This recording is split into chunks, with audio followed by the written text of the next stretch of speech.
On that note, Mr. Jayant Krishna, I want to come to you next. Which sectors do you think will benefit most from a 400 plus mandate? See, one thing is for sure, see, markets have impatience, so I don't think they will wait for June 4 and, the actual outcome to come. But, since they're opening the first time after the exit poll results came, I would expect the markets would have a field day. They're poised for a big rally.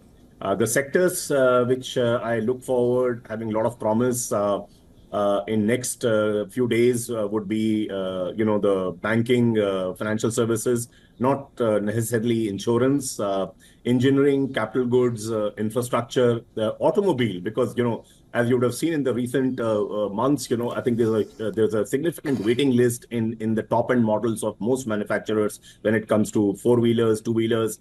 Telecom is another big area where, some rally is expected. So I think the large caps of these sectors would surely can expect a big rally, and also some rally in some public sector shares. I think that's what I would see, because it's not just the good forecast for NDA and BJP coming back to power with at least 350 plus seats, but I think the recent GDP numbers, which talk about a 8.2% growth rate, I think these all augur well.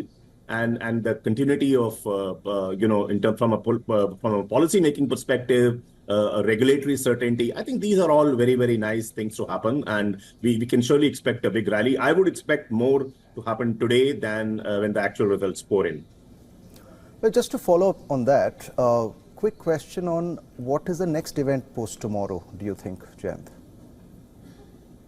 So even from a stock market perspective, I would refrain from saying that. But, I would surely, from a government perspective, I would expect a lot of reforms to happen. Because if you look at the last two regimes of BJP, most of the reforms happened in the initial 2 years. If you look at 2014, when they came to power, GST happened in the first 2 years. Bankruptcy code happened in the first 2 years. Then it slows down. If you look at 2019, before the reforms could kick in, COVID happened, the pandemic happened, So I think, and during pandemic, government did come up with some of the revolutionary reforms, especially the farmers bill, farm sector reforms, but those had to be repealed because of political reasons, So I would think that it is the best opportunity for government to start from the reform process right from day one.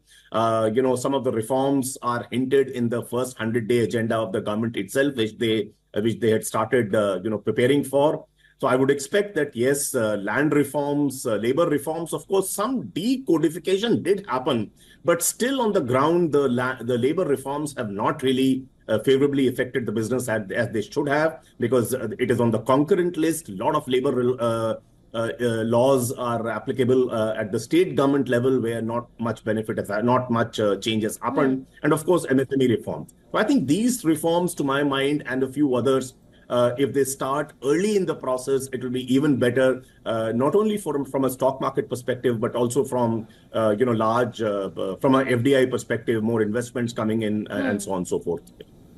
All right. So, of course, all eyes on the final election results tomorrow. And with that, Mr. Matthews, Mr. Pradhan and Mr. Krishna, thank you so much for joining us on World Business Watch with your insights on this. For latest news, download the WION app and subscribe to our YouTube channel.